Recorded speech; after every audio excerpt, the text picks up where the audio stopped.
এতক্ষণ শুনছিলেন শিরোনাম, এবারে বিস্তারিত। গোপালগঞ্জের কাশিয়ানীতে বাস ট্রাক সংঘর্ষে ৫ জন নিহত হয়েছেন। এ দুর্ঘটনায় আহত হয়েছেন আরও ২০ জন। সকাল ৮টার দিকে কাশিয়ানী উপজেলার মাঝিঘাটিতে এ দুর্ঘটনা ঘটে। ভাঙ্গা হাওয়া থানার উপপরিদর্শক আব্দুল্লাহ আল বাকি বিষয়টি নিশ্চিত করেছেন। তিনি বলেন, ট্রাকটির সামনের অংশ ধুমড়ে মুচড়ে যায় এবং ট্রাকটি নিয়ন্ত্রণ হারিয়ে খাদে পড়ে যায়। এতে দুর্ঘটনাস্থলে ৫ জন নিহত হন এবং আহত হন ২০ জন। আহতদের উদ্ধার করে হাসপাতালে পাঠানো হয়েছে। তাৎক্ষণিকভাবে হতাহতের নাম পরিচয় পাওয়া যায়নি। নরসিংদীতে ঢাকা সিলেট মহাসড়কে মাইক্রোবাস ও কাভার্ড ভ্যানের মুখোমুখি সংঘর্ষে শিশু ও নারী সহ ৪ জন নিহত হয়েছেন। এ দুর্ঘটনায় আহত হয়েছেন আরও ৪ জন। শনিবার রাত ৯:৩০টার দিকে মহাসড়কের নরসিংদী ডগরিয়া এলাকায় আঞ্চলিক পাসপোর্ট অফিসের সামনে এ দুর্ঘটনা ঘটে। হতাহতদের স্বজনরা জানান, সদ্য বিয়ে করা ইমরান আহমেদ সপরিবারের স্ত্রী তানজিনার মিরপুরের বোনের বাড়িতে বেড়াতে যান। শনিবার রাতে মাইক্রোবাসের সংযোগে নরসিংদীর রায়পুরা নিজ বাড়িতে ফিরছিলেন তারা।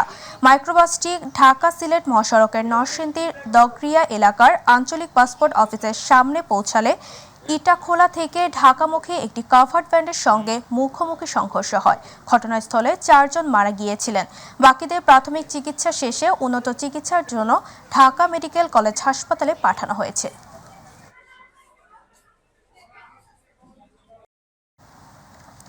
সাবেক ডাক, টেলিযোগাযোগ ও তথ্য প্রযুক্তি প্রতিমন্ত্রী জোনায়েদ আহমেদ পলক ও সাবেক ডেপুটি স্পিকার শামসুল হক টুকু সহ গ্রেফতার ৬ জনকে ৪ হত্যা মামলায় আবারও রিমান্ডে দিয়েছে আদালত। অন্যরা হলেন সাবেক ক্রীড়া উপমন্ত্রী আরিফ খান জয়, আওয়ামী লীগের সাংগঠনিক সম্পাদক আহমদ হোসেন, ঢাকা বিশ্ববিদ্যালয় ছাত্রলীগের সাধারণ সম্পাদক তানফির হাসান সৈকত এবং চট্টগ্রাম বন্দরের সাবেক চেয়ারম্যান অবসরপ্রাপ্ত রিয়ার অ্যাডমিরাল মোহাম্মদ সোহায়েল। সকাল ৭:৩০টার দিকে ঢাকা মহানগর হাকিম মঈনুল ইসলামের আদেশ দেন, গত ১৯ জুলাই কোটা সংস্কার আন্দোলনের সময় বাড্ডায় সুমন শিকদার এবং ঢাকার সূত্রাপুরের শিক্ষার্থী ইকরাম হোসেন কাউসার ও ওমর ফারুকের মৃত্যুর ঘটনায় দায়ের করা ২টি মামলায় পলককে ৬ দিনের রিমান্ড দেওয়া হয়। বাংলাদেশ জাতীয়তাবাদী দল বিএনপি ৪৬তম প্রতিষ্ঠা বার্ষিকী আজ।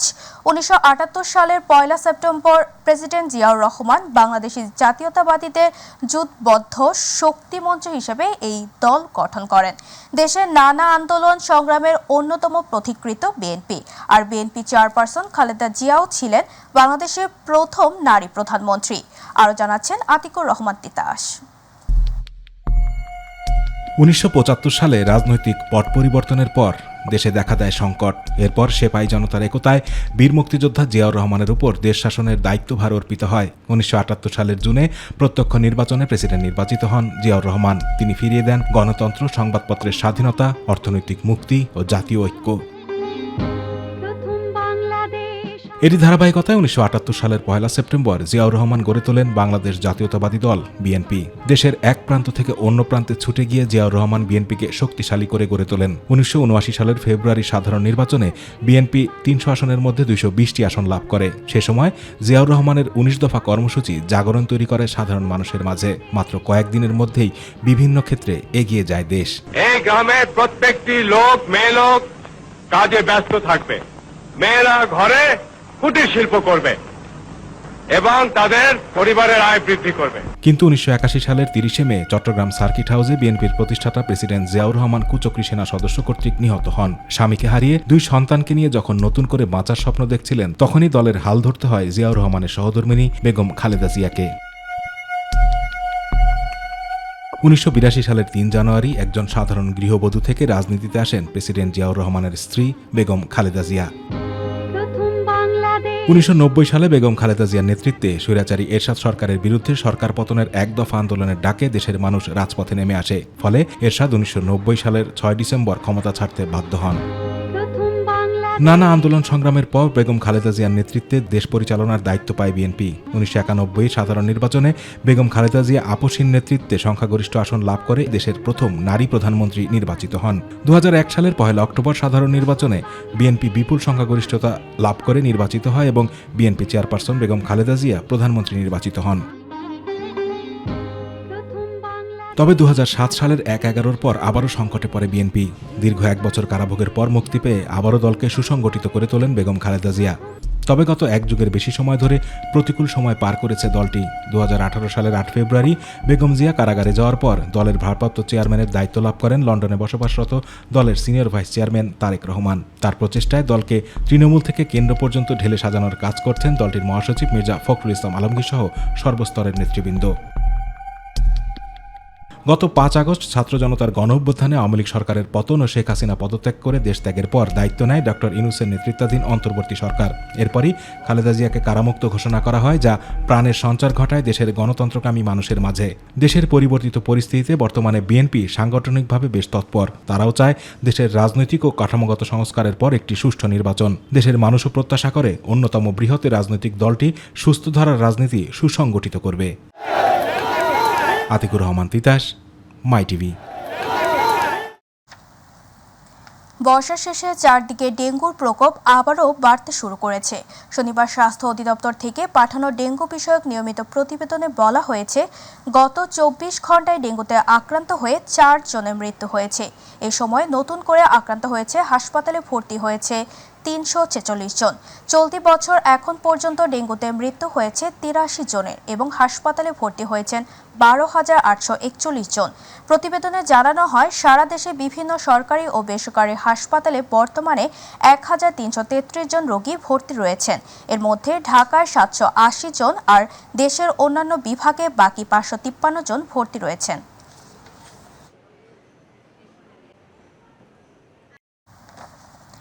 পশ্চিম মধ্য বঙ্গোপসাগর ও তৎসংলগ্ন উত্তর পশ্চিম বঙ্গোপসাগর এলাকায় অবস্থানরত মৌসুমী নিম্নচাপটি পশ্চিম উত্তর পশ্চিম দিকে অগ্রসর হয়ে উত্তর অন্ধ্র দক্ষিণ ওড়িশা উপকূল অতিক্রম করেছে। রোববারও দেশের কোথাও কোথাও মাঝারি বা ভারী বৃষ্টিপাত হতে পারে। তবে এ সময় দেশের কোনো নদী বা সমুদ্র বন্দরে সতর্ক সংকেত দেখাতে হবে না। আবহাওয়া অধিদপ্তরের পূর্বাভাসে এসব তথ্য জানানো হয়েছে।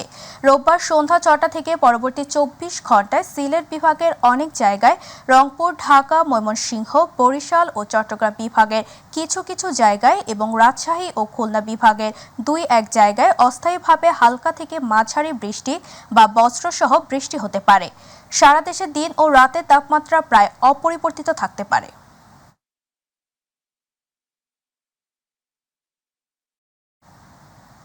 নদী ভাঙ্গন আতঙ্কে মাদারীপুরের কালকিনি উপজেলার আড়িয়াল খাঁ নদীর পাড়ের মানুষ। এরই মধ্যে বিলীন হয়ে গেছে কয়েকটি গ্রামের অর্ধশতাধিক বসতঘর, ফসলি জমি সহ বিভিন্ন কাঁচাপাকা স্থাপনা। নদীর পানি কমতে শুরু করলে আড়িয়াল খাঁ আরও ভয়ঙ্কর রূপ ধারণ করবে বলে আতঙ্কের মধ্যে রাত্রি যাপন করছেন নদী পাড়ের হাজারো মানুষ। নদীর ভাঙ্গন রোধে দ্রুত ব্যবস্থা গ্রহণের জন্য তারা স্থানীয় সংসদ সদস্য ও সংশ্লিষ্ট ঊর্ধ্বতন কর্মকর্তাদের হস্তক্ষেপ কামনা করছেন ভুক্তভোগীরা। কালকিনি ও ডাসার প্রতিনিধি মোহাম্মদ জিয়াউদ্দিন লিয়াকতের রিপোর্ট, জানাচ্ছেন আতিকুর রহমান তিতাস। প্রতি বছর বর্ষায় পানি বৃদ্ধির সাথে সাথে নতুন নতুন এলাকা আড়িয়াল খাঁ নদীর তীব্র স্রোতের ভাঙনের মুখে পড়ে। এবছরও মাদারীপুরের কালকিনি উপজেলার সাহেবরামপুর ইউনিয়ন উত্তর আন্ডারচর গ্রামের অর্ধশতাধিক বসতঘর, ফসলি জমি সহ বিভিন্ন কাঁচাপাকা স্থাপনা চোখের সামনেই নদীগর্ভে বিলীন হয়ে গেছে। এতে অনেকেই ভিটেমাটি হারিয়ে অন্য এলাকায় আশ্রয় নিতে বাধ্য হয়েছেন। উপজেলার আলীনগর, এনায়েতনগর ও সাহেবরামপুর ইউনিয়নের 10টি স্থানে নদী ভাঙনের আতঙ্কের মধ্যে নির্ঘুম রাত্রি যাপন করছেন নদীপাড়ের হাজারো মানুষ। নদী ভাঙন রোধে দ্রুত ব্যবস্থা না নিলে বাড়িঘর, জমি, স্কুল ও মসজিদ সহ বিভিন্ন স্থাপনা নদীগর্ভে বিলীন হয়ে যাবে। উত্তর আন্ডারচর 1 নম্বর রোডে 8-9টা ঘর নদীতে নিয়ে গেছে। যদি পানি টান দেয় তা 2-3টা গ্রাম নদীতে নিয়ে যাইব। শুয়ে রইতে আছি, সেখানেও নদী গেছে, সেখানেও ভয়াবহকার। আমাদের এখন থাকার কোনো জায়গা যোগ্য নাই। আমাদের এই ঘরটা আগে ওই নদীর মাঝখানে ছিল, তো ওই জায়গার থেকে এসে এখন নদীর পাড়ে আমরা বসত করতেছি, যে কোন সময় ভেঙে নিয়ে যাবে সেই আতঙ্কতে আছি। বছরের 12 মাস দিনরাত আড়িয়াল খাঁ নদীর বিভিন্ন অংশে প্রকাশ্যে অবৈধভাবে বালু তোলার ফলে নদী ভাঙন বেড়েছে বলে অভিযোগ স্থানীয়দের। জাইলাট বাজার ভাঙ্গা নিয়ে যাইতে আছে নদীতে, এইটা ফিরানোর জন্য আমরা সরকারের সহযোগিতা চাই। সরকারি রাস্তা ভেঙে দিতে আছে, এখানে একটা সরকারি পোস্ট অফিস আছে, এই পোস্ট অফিসের সংলগ্ন নদীর রাস্তা ভেঙে যাইতে আছে, যাতে দ্রুত জিওবাগ দিয়ে মানে বালি দিয়ে এই রাস্তা এবং নদী ভাঙনটা ফেরানো যায়, এই ব্যবস্থা আমরা তাড়াতাড়ি চাই। ভাঙন কবলিত এলাকায় জরুরি ভিত্তিতে বালু ভর্তি জিও ব্যাগ ফেলে ভাঙন রোধে কার্যকরী পদক্ষেপ নেওয়ার জন্য সংশ্লিষ্ট কর্তৃপক্ষের প্রতি আহ্বান জানিয়েছে স্থানীয়রা। আর স্থানীয় জনপ্রতিনিধি ও প্রশাসন বলছে, নদী ভাঙনে ক্ষতিগ্রস্তদের জরুরি সহায়তা প্রদান সহ ভাঙন রোধে স্থায়ী পদক্ষেপ গ্রহণে কাজ করছেন তারা। নদী ভাঙন কবলিত বিভিন্ন এলাকা পরিদর্শন করেছি, আমরা সেই মোতাবেক ক্ষতিগ্রস্তদের তালিকা তৈরি করেছি। অতি দ্রুতই ক্ষতিগ্রস্তদের মাঝে সরকারি সাহায্য প্রদান করা হবে এবং নদী ভাঙন রোধে আমরা প্রয়োজনীয় ব্যবস্থা গ্রহণ করছি। আতিকুর রহমান তিতাস, মাই টিভি। কালের বিবর্তনে কমেছে মাটির পণ্যের চাহিদা, আর তাই রংপুরের পীরগাছায় বিলুপ্তির পথে ঐতিহ্যবাহী মৃৎশিল্প। কুমার সম্প্রদায়ের পূর্বপুরুষেরা এই পেশা ছেড়ে দিয়ে এখন অন্য পেশায় জীবিকা নির্বাহ করার জন্য প্রচেষ্টা চালাচ্ছেন। তাই এই শিল্পকে টিকিয়ে রাখতে ঋণ সহায়তা সহ প্রণোদনার দাবি মৃৎশিল্পীদের। পীরগাছা প্রতিনিধি খুরশিদ আলমের রিপোর্ট, জানাচ্ছেন ইলিয়াস কমল। উপজেলার দুধিয়াবাড়ি কুমারপাড়া গ্রামে ঐতিহ্য আঁকড়ে আছে পাল বংশের প্রায় 40 পরিবার। পেশার মায়া ছাড়তে না পেরে কষ্ট হলেও পূর্বপুরুষদের পেশাটাকে ধরে রেখেছেন তারা। আধুনিকতার প্রবল স্রোতে বাংলার প্রাচীন এই শিল্পের সাথে হারিয়ে যেতে বসেছে বহু বছর ধরে জড়িত থাকা মানুষগুলো। পালবাড়ির উঠান জুড়ে ছড়িয়ে ছিটিয়ে আছে কাদামাটির তৈরি তৈজসপত্র সহ নানা ধরনের খেলনাও। কুমাররা বলেন, নার্সারির 300 টব তৈরি করতে 3 থেকে 4 দিন লাগে, বিক্রি হয় মাত্র 1000 থেকে 1200 টাকা। এর মধ্যে কাঁচামাল ও জ্বালানি খরচ থাকায় সব মিলিয়ে পুষিয়ে উঠতে পারেন না তারা। আগে ব্যবসা আমাদের খুবই চলছিল, আগে ব্যবসা ভালো চলছিল, পয়সা করিয়ে আসলো। এখন উইয়াকে দিয়ে আমাদের আর জীবিত পালন হয় না। আগে খুব প্যাকেট ট্যাকেট হয়েছিল, এখন আর সেরকম প্যাকেট নাই। আমরা আগে মাটি নিছি, এক গাড়ি 1 কাকড়া মাটি নিছি 700-800 টাকা বসছে। এখন 1 কাকড়া মাটি নিতে যাই 5000 টাকা খরচ পড়ে। 1200-1300 যদি বিক্রি করি, এলে খরচ হিসেব করে দিই আমাদের 1 টাকাও টেকে না। তা আমরা কিভাবে এভাবে জীবন করো, খালি কোনো মতে জীবন চলতেই যায় না। আমাদের জিনিসের মূল্যায়নগুলো কমে গেছে, আমরা ঠিকভাবে মূল্য পাচ্ছি না। ভালো একটা স্কুলে আমাদের বাচ্চা কাচ্চা গেলে মানে শিক্ষা প্রতিষ্ঠানে দিতে পারতেছি না। আমরা বলতে চাই সরকারের কাছে যে আমাদের এই কুটির শিল্প, কুমারী মাটির ব্যবসা যদি সরকার আমাদের দিকে উদ্যোগ নেয়, তাহলে আমরা হয়তো এই 40টি পরিবারে আমরা সফলভাবে চলতে পারবো। স্থানীয় সমাজসেবা কর্মকর্তা জানান, অধিদপ্তর অসহায় ও অনগ্রসর জনগোষ্ঠীর জীবনমান উন্নয়নের জন্য কাজ করছে। এই প্রকল্পের আওতায় মৃৎশিল্প ধরে রাখার চেষ্টাও চলছে। এরই মধ্যে জরিপ করে তালিকা পাঠানো হয়েছে। তাদের সন্তানদের জন্য শিক্ষা ও প্রবৃত্তি প্রদান সহ অন্যান্য ভাতা কার্যক্রমও চালু আছে। এই তালিকাগুলো আমরা অলরেডি অধিদপ্তরে পাঠিয়েছি।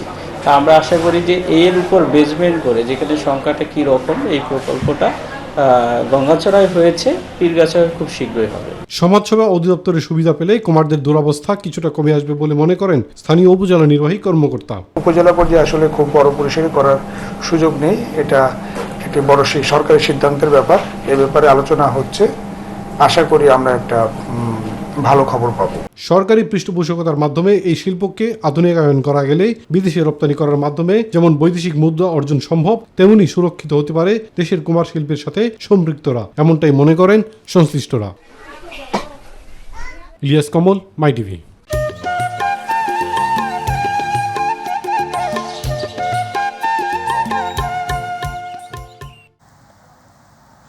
দেশের প্রকল্পের উন্নয়ন ব্যয়ের সাথে মানুষের ভাগ্য উন্নয়ন একত্র করা যাচ্ছে না বলে মন্তব্য করেছেন অন্তর্বর্তীকালীন সরকারের বিদ্যুৎ, জ্বালানি ও খনিজ সম্পদ মন্ত্রণালয়, সড়ক পরিবহন ও সেতু মন্ত্রণালয় এবং রেলপথ মন্ত্রণালয়ের উপদেষ্টা মোহাম্মদ ফাউজুল কবির খান। পদ্মা সেতু রেল সংযোগ প্রকল্প পরিদর্শন শেষে তিনি শনিবার মুন্সিগঞ্জের লৌহজং উপজেলার মাওয়া রেল স্টেশনের সাংবাদিকদের সাথে মতবিনিময়কালে কথা বলেন। এ সময় মন্ত্রণালয়ের ঊর্ধ্বতন কর্মকর্তারা উপদেষ্টার সাথে উপস্থিত ছিলেন। বিদ্যুৎ প্রকল্প দেখে এবং এখানকার এই যে আজকে রেল প্রকল্প দেখে আমার কাছে মনে হয়েছে যে আমাদের এখানে যে উন্নয়নের যে ব্যয় হচ্ছে সেটার সঙ্গে মানুষের কতটা উপকার হচ্ছে না হচ্ছে সেটার যোগসূত্র আমি খুব একটা দেখছি না। গাইবান্ধার গোবিন্দগঞ্জে এক কিশোরীকে ধর্ষণের পর নৃশংসভাবে হত্যা করেছে দুর্বৃত্তরা। পুলিশ ও এলাকাবাসী জানায় গোবিন্দগঞ্জ উপজেলার মহিমাগঞ্জ ইউনিয়নের পুনতারই ফকিরপাড়া গ্রামের আশরাফুল ইসলামের কিশোরী কন্যা আশামনির বাড়ি থেকে নিখোঁজ হয়। পরিবারের লোকজন বিভিন্নভাবে খোঁজাখুঁজি করে তার কোনো সন্ধান পায়নি। শনিবার বাড়ির পার্শ্ববর্তী একটি জঙ্গলের নিকটে তার মরদেহ দেখতে পায় গ্রামবাসীরা। পরে গোবিন্দগঞ্জ থানা পুলিশ লাশ উদ্ধার করে ময়নাতদন্তের জন্য মর্গে পাঠানো হয়। এ তথ্য নিশ্চিত করেছে থানার অফিসার ইনচার্জ আসাদুজ্জামান আসাদ। গত ৫ আগস্ট বৈষম্য বিরোধী ছাত্র আন্দোলনে সরকার পতনের পর সাতক্ষীরা সদর থানা থেকে লুট হওয়া ৩টি অস্ত্র, একটি ম্যাগাজিন, ২৩ রাউন্ড গুলি ও অগ্নিকাণ্ডে পুড়ে যাওয়া ২টি মোটরসাইকেলের যন্ত্রাংশ সহ ২ যুবককে আটক করেছে সাতক্ষীরার র্যাব ৬। শহরের সুলতানপুর এলাকা থেকে উক্ত অস্ত্র ও গুলিসহ ওই ২ যুবককে আটক করা হয়। শনিবার এক প্রেস ব্রিফিংয়ে র্যাব ৬-এর Satkhira camp commander ASP Mohammad Faisal Hossain এসব কথা জানান। আসামি ফরহাদ হোসেনের বসতবাড়ি রান্নাঘরের ভেতর মাটিতে পুঁতে রাখা অবস্থায় ২টি ম্যাগাজিন, ২টি ওয়ান শুটার গান, একটি বিদেশি পিস্তল, তাজা ৮ রাউন্ড 8mm গুলি, ১৫ রাউন্ড 7.65 গুলি এবং থানায় রাখা পুড়িয়ে দেওয়া ২টি মোটরসাইকেলের ধ্বংসাবশেষ উদ্ধারপূর্বক জব্দ করে। ঝিনাইদহের মহেশপুর সীমান্ত থেকে একটি মর্টার শেল উদ্ধার করা হয়েছে। শনিবার উপজেলার লড়াইঘাট গ্রামের একটি সিমের ক্ষেত থেকে এই মর্টার শেলটি উদ্ধার করা হয়। স্থানীয়রা জানান, গত ১৬ই আগস্ট রাত ১০টার দিকে লড়াইঘাট বিজিবি ক্যাম্পের ৭০০ গজ দূরে বিকট একটি শব্দ হয়। শব্দের কারণ না জানতে পারায় বিষয়টি স্বাভাবিক মনে করে এলাকাবাসী। এরপর আজ সকালে ওই গ্রামের নাজু হোসেন তার সিমের জমির ক্ষেতে কাজ করতে যায়। এক পর্যায়ে মোটর শেলটি দেখতে পায়। পরে দ্রুত স্থানীয় লড়াইঘাট বিজেপি ক্যাম্পের খবর দিলে পরে তারা এসে আশপাশের লোকজনকে সরিয়ে পুরো এলাকায় নিরাপত্তা জোরদার করে। এ ঘটনায় এলাকায় আতঙ্ক বিরাজ করছে। আধুনিকতার ছোঁয়ায় পাল্টে গেছে ৪ লাইনের জাংশন খ্যাত রেলের শহর দিনাজপুরের পার্বতীপুরের উপজেলার বড়পুকুরিয়া কয়লা খনি সংলগ্ন রেলগেটের কার্যক্রম। স্বয়ংক্রিয় যন্ত্র স্থাপনের ফলে দ্রুত গতিতে ছুটে আসা ট্রেন লেভেল ক্রসিংয়ে প্রবেশের আগেই উচ্চ শব্দে বাজতে শুরু করে ঘণ্টা। সতর্কীকরণ সাইরেনের শুনে পথচারী পারাপারের পাশাপাশি যান চলাচল বন্ধ হওয়ায় দুর্ঘটনা কমেছে বলে জানিয়েছে স্থানীয়রা।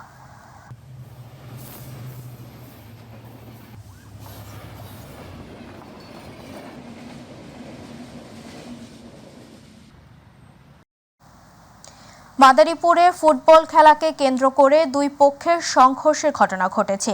এ সময় বেশ কয়েকটি হাত বোমা বিস্ফোরণের অভিযোগ পাওয়া গেছে। বোমার আঘাতে ৩ জন সহ আহত হয়েছে ৫ জন। ভাঙচুর ও লুটপাট করা হয় একাধিক বসতঘর। শনিবার সদর উপজেলার ঝাউদি ইউনিয়নের পূর্ব হোগলপাতিয়া এলাকায় এই ঘটনা ঘটে। আহতদের মধ্যে ৩ জনকে জেলা সদর হাসপাতালে ভর্তি করা হয়েছে। মাদারীপুর সদর মডেল থানার ভারপ্রাপ্ত কর্মকর্তা AHM সালাউদ্দিন জানান, এই ঘটনায় অভিযোগ পেলে তদন্ত করে আইনগত ব্যবস্থা গ্রহণ করা হবে। বর্তমানে পরিস্থিতি স্বাভাবিক রয়েছে। লক্ষ্মীপুরের জকসিনে জাতোয়া ইসলামিয়া ফাজিল মাদ্রাসায় আশ্রয় নেওয়া ৬ শতাধিক বানভাসী মানুষের মাঝে রান্না করা খাবার, শুকনো খাবার, প্রয়োজনীয় ওষুধ, বিশুদ্ধ খাবার পানি ও পরিধেয় বস্ত্র বিতরণ করেছে ফরিদপুর বিশ্ব জাকের মঞ্জিল ৮৮ পাক দরবার শরীফ কর্মী গ্রুপ। শনিবার আশ্রয়কেন্দ্রে অবস্থানরত বানভাসী মানুষের হাতে উপহার হিসেবে এসব ত্রাণ তুলে দেন যুবকর্মী প্রধান শহীদুল্লাহ বাবু, দরবার শরীফের খাদেম অ্যাডভোকেট গাজী আমিনুল্লাহ সহ বিশ্ব জাকের মঞ্জিল ৮৮ পাক দরবার শরীফ কর্মী গ্রুপের ৫০ জন কর্মী। ফরিদপুরের নগরকান্দায় বিএনপির ২ গ্রুপের সংঘর্ষে এক কর্মী নিহতের ঘটনায় বিএনপির কেন্দ্রীয় নেতা সামা ওবায়েদের বিরুদ্ধে দায়েরকৃত হত্যা মামলা প্রত্যাহারের দাবিতে বিক্ষোভ মিছিল ও প্রতিবাদ সমাবেশ করেছে উপজেলা কাইচাইল ইউনিয়ন বিএনপি। শনিবার পোড়াদিয়া বাজারে আয়োজিত বিক্ষোভ প্রতিবাদ সমাবেশে বক্তব্য রাখেন ঢাকা মহানগর উত্তর যুব দলের যুগ্ম আহ্বায়ক আবুল হাসান টিটু। এ সময় বিএনপি নেতা শওকত আলী শরীফ সহ অন্যান্যরা বক্তব্য রাখেন।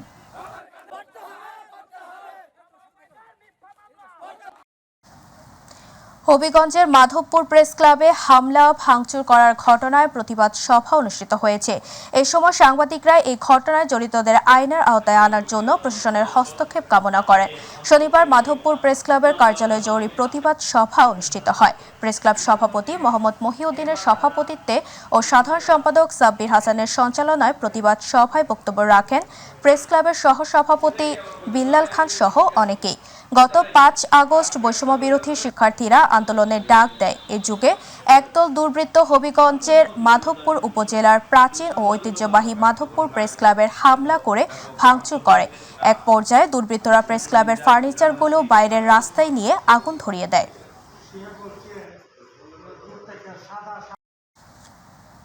জামালপুর শহরের দেওয়ানপাড়ায় একটি কমিউনিটি সেন্টারে বিএনপির ভারপ্রাপ্ত চেয়ারম্যান তারেক রহমানের সাথে জেলা বিএনপির নেতাদের ভিডিও কনফারেন্সের চলাকালে দফায় দফায় ধাওয়া পাল্টা ধাওয়া ঘটনা ঘটে। এ সময় কমিউনিটি সেন্টার জেলা বিএনপির সাধারণ সম্পাদকের ব্যক্তিগত গাড়ি ভাঙচুর ও ৫টি মোটরসাইকেল অগ্নিসংযোগ করা হয়। এ ঘটনায় উভয় পক্ষে অন্তত ৩০ জন নেতাকর্মী আহত হয়। পরে পুলিশ ও সেনাবাহিনী পরিস্থিতি নিয়ন্ত্রণে আনে।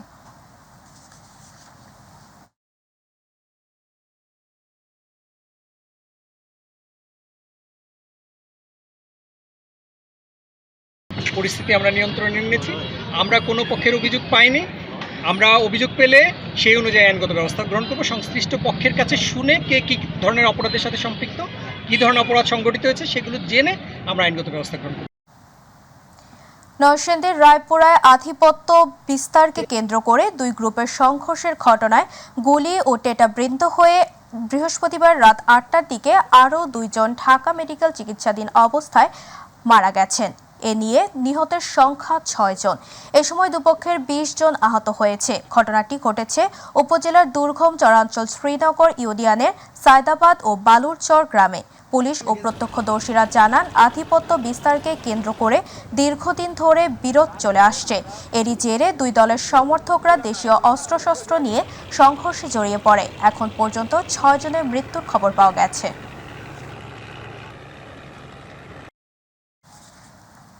নীলফামারীর কিশোরগঞ্জ উপজেলা বিএনপির বিবাদমান দুই গ্রুপ প্রতিষ্ঠা বার্ষিকী উদযাপনে একই স্থান নির্ধারণ করাকে কেন্দ্র করে গতকাল শনিবার সন্ধ্যায় দুই গ্রুপের মধ্যে ধাওয়া পাল্টা ধাওয়া ও সংঘর্ষের ঘটনা ঘটেছে। এ ঘটনায় অন্তত ১০ জন আহত হয়েছে। এ সময় উপজেলা শহরের দোকানপাট ও যানবাহন চলাচল বন্ধ হয়ে যায়। পরে স্থানীয় প্রশাসন ও আইন শৃঙ্খলা বাহিনীর সদস্যদের তৎপরতায় পরিস্থিতি নিয়ন্ত্রণে আসে।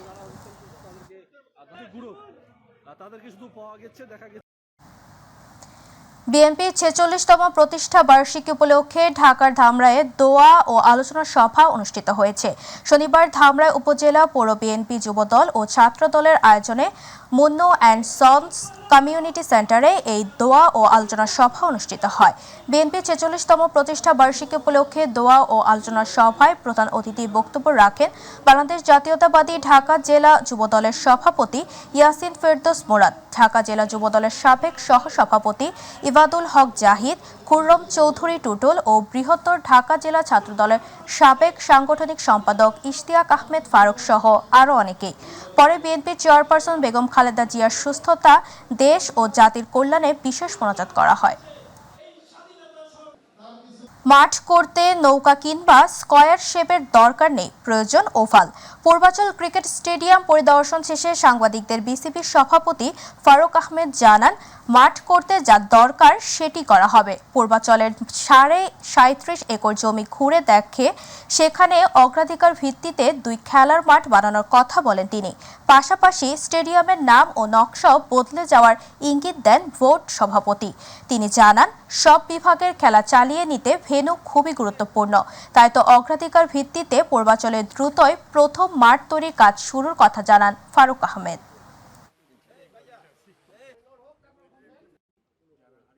আমরা 2টা মাঠের এখানে প্রভিশন আছে। আপনি জানেন বড় একটা স্টেডিয়াম হওয়ার কথা ছিল। এই মুহূর্তে হয়তো এত বড় বাজেট আমরা এফোর্ড করতে পারবো না। সেই জন্য আমরা এখানে প্রথম একটা মাঠ দিয়ে শুরু করব, তারপরে পাশের মাঠটা চেষ্টা করবো আর কি। মাঠ করতে তো নৌকা বা স্কোয়ার শেপ দরকার নাই, বা মাঠ করতে তো ওভাল দরকার আর কি। সো মাঠ করতে জাল দরকার, সেটা আমরা করবো। এতক্ষণ সঙ্গে থাকার জন্য ধন্যবাদ। এছাড়া ইউটিউবে মাই টিভির সংবাদ পেতে ভিজিট করুন youtube/mytvpt নিউজ এবং আমাদের অনুষ্ঠান দেখতে ভিজিট করুন youtube/mytvbangla, facebook/mytvbangla। আমাদের পরবর্তী সংবাদ দেখার আমন্ত্রণ জানিয়ে বিদায় নিচ্ছি আমি নওশাদ তাবাসসুম। আল্লাহ হাফেজ।